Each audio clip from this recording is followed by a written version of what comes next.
Mér það mjög minnistætt fyrir nokkrum árum þegar kona kom til mín í nudd 65 ára að aldri.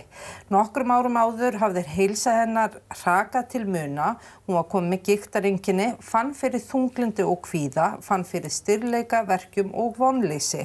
Hún leitaði lækni sem lét hana á nokkur lyf sem lítið gagn gerðu en höfðu slæmar aukaverkanir.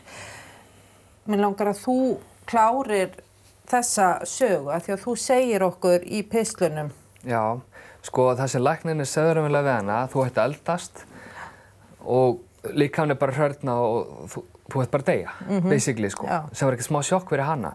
Einmitt í afmælisgjöf, 65 ára afmælisgjöf, færu svona blender eða svoleiðis, djúspressu og fer að mixa og fer virkilega áhuga á því, kaupi spínat og gremmiti og gerir safa og virkilega fer bara að djúsa og drekka svona holla drykki. Á sama tíma tekur hún út sykur og hvítakveitið og svona draslið. Hún fer bara að taka inn góða stöffið út með draslið.